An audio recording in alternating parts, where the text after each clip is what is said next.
I would have liked to have drawn this. I won't any more, of course." For a moment, he felt drowned in sadness. He turned away, back to the vicarage, hands now in his pockets, head down, kicking the stones. The wind followed him. Late yesterday afternoon, he had boarded the train from the small manufacturing city of Newark-on-Trent, 1 hour away. In his reflection in the compartment window, he had seen a slender and ordinary young man of somewhat more than medium height. Under the thick brown curly hair, which fell tangled halfway down his neck, his ears were small. He had worn his usual brown trousers, a short jacket, a heavy coat, and his brown wool cap, which he had pulled down as much as possible over his face, so that no one could see he had been weeping helplessly. It wasn't done when you were 18. Darkness had not yet fallen when he heard the porter's call for Nottingham Station and gathered his luggage. Just pushing open the compartment door, he glanced back at his artist's portfolio on the seat, then bit his lip and snatched it up against him. On the platform he was buffeted about by crying children, rushing porters, farmers in caps. Trying not to bump into anyone, he emerged onto the street. "An elderly clergyman will meet you," his uncle had said coldly, "and for heaven's sake try to behave decently, or he'll chuck you out as well. And then where will you be, boy?" "The vicar's not here," Robbie thought despondently. "I'm all this way, and he's not come." Still, when he looked through the small dispersing crowd, he made out a 2-wheeled gig drawn by a black horse edging toward the station, driven by the clergyman, wearing a white collar with its linen bands tucked half into a thick muffler. "Robert Stillman, is it?" the clergyman called in a ringing bass. "I'm Mr. Langstaff, your tutor.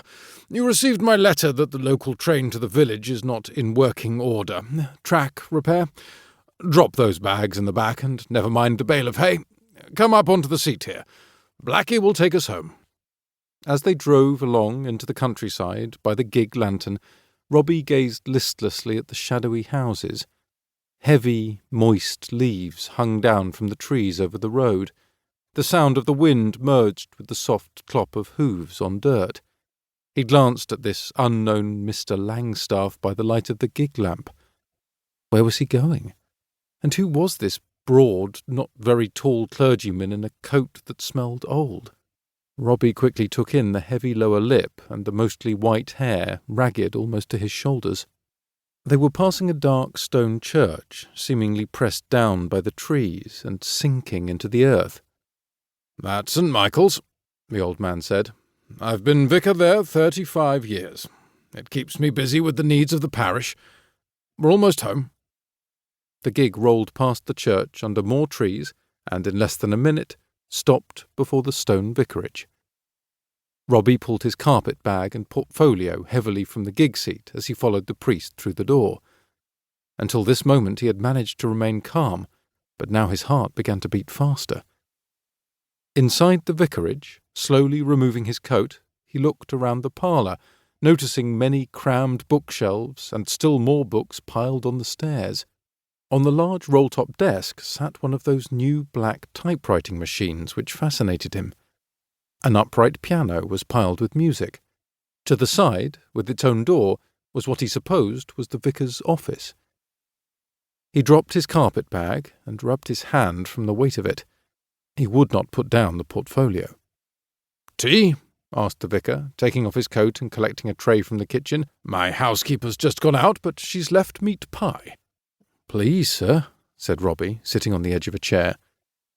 George Langstaff poured the tea. He said, "Well, here we are. Must be strange for you. Have you been away from home before?" "No, not to stay." "Your uncle wrote me that you're here to be tutored for your university entrance examination. I've had boys here to tutor years ago, but not in a time. We'll have you up on Latin and history before you know it. It's your own wish to go up to university?" The bit of mutton before Robbie suddenly looked impossible to put between his lips. He murmured, "Yes, sir." The vicar's narrow eyes studied him intently.